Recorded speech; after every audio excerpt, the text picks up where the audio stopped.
And so when you get to that advanced level or the expert level where you're pushing them, you're motivating, inspiring them to achieve the impossible, that's how you do that, right? Is you're like, you find ways to help have them go creatively figure out what they've got to do in their business to achieve those financials that you painted for them. Hi, Ashley. Hi, Michael. How are you? I had asked you about, you had a Instagram post about like proficiency levels as CFOs. And so I didn't know kind of like how you can move through the ranks, right? How can you increase your proficiency level as a CFO? How do you move from that beginner stage where you're producing reports, you're doing forecasts, you're doing projections, intermediate stage, you're helping your clients set goals. The advanced stage is you're showing them how to achieve the goals.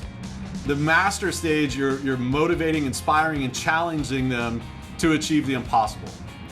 Okay, so we'll go from, I'll kind of step to step how to get there, all right? So the first one is just kind of doing the report generation. And as CFOs, those should always be forward-looking reports, right? So very specifically in that post, right? It's forecast, projections, those kind of things, right? Once you have that roughed out, is you're working with your clients to get those things in place. The next thing you want to start doing is asking them about their goals. And as you're working with them, some of those things are going to naturally come out, Ashley, from conversations.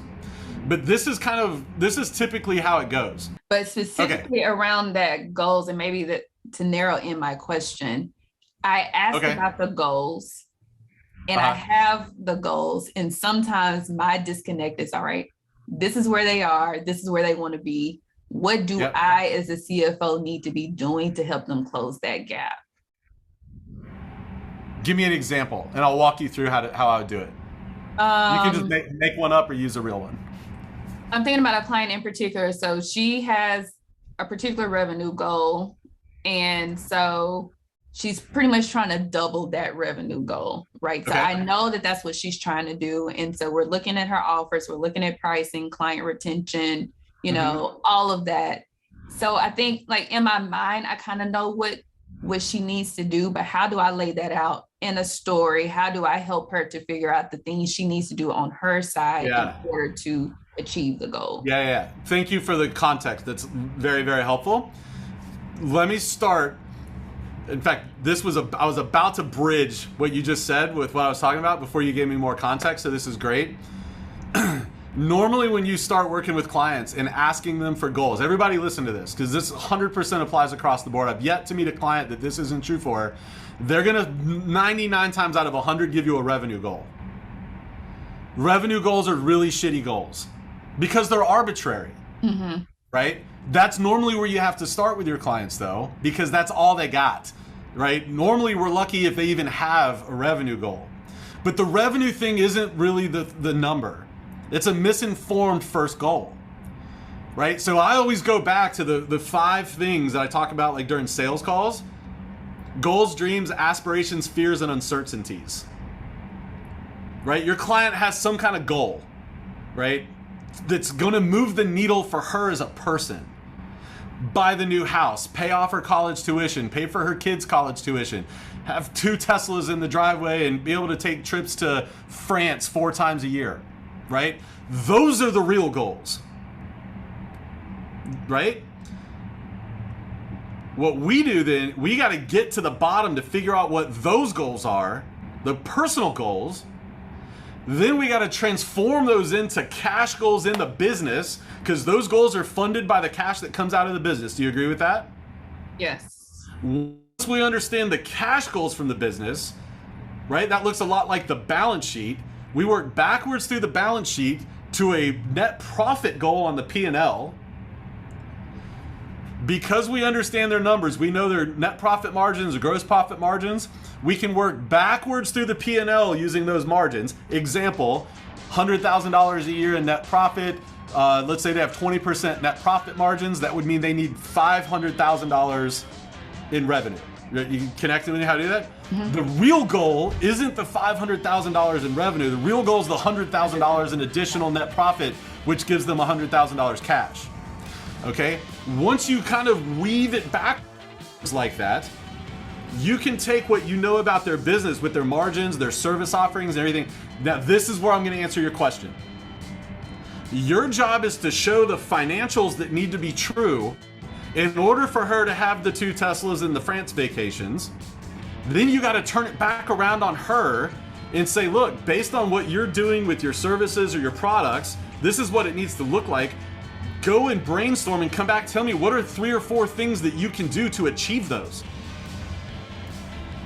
And so maybe it's revenue related, maybe it's SG&A reduction related, maybe it's, gross profit margins need to go up 3%. Which 4 vendors can you go renegotiate your terms with? Right? To me, that's kind of that progression that I was talking about in that post, right? And so when you get to that advanced level or the expert level where you're pushing them, you're motivating, inspiring them to achieve the impossible, that's how you do that, right? Is you find ways to help have them go creatively figure out what they've got to do in their business to achieve those financials that you painted for them. And when you get to that level, you're like this with your clients, right? When you're pushing them, no, go back and try again. This isn't going to get us there. What else? What else can we do? How can you raise your prices some more? How can you offer this, right? That's how you kind of move from those stages, right? From that first one where you're just producing reports, then you dabble a little bit with the goals. Then you're showing them what they need to do to achieve those goals from a financial perspective, but then you get into you're challenging them and you're pushing them. You're having them solve their problems and you're just the guide. You're the Yoda, right? Luke had to go out and fight Darth Vader on his own, right? Star Wars nerd over here. Yep, baby Yoda, you can't see him over there, right? It's their business at the end of the day. They're the ones that know the specific things. You just got to show them the kinds of things they need to be doing and pushing them and keeping them uncomfortable, pushing them towards those goals, and remind them about France or the house or the tuition. Does that make sense? It does. And that's a skill. That's not a thing, in my opinion, that you just do different tomorrow, right? You've got to learn how to pull that stuff out of them. And getting to those kind of fundamental goals, personal goals, honestly, it takes a little bit of trust and a little bit of rapport. They got to feel safe kind of sharing those things with you a lot of times.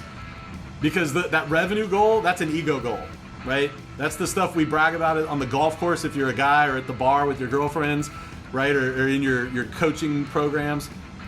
They're vanity goals, right? And when that's all they've got for a goal, you burn out. It's like a bad New Year's resolution. You set this vanity goal that's not connected to a deeper why. You get 3 months into doubling your revenue and you're like, shit, this is a lot of work. I'm just gonna go back to doing what I was. But if you've got that underlying why that you can point them to and show them how, hey, if you can figure out how to increase your gross profit margins 3%, this is how it gets you closer to your ultimate goals, and you can connect. That's where that storytelling comes in. That's what I'm talking about with storytelling. That's how all that kind of ties together.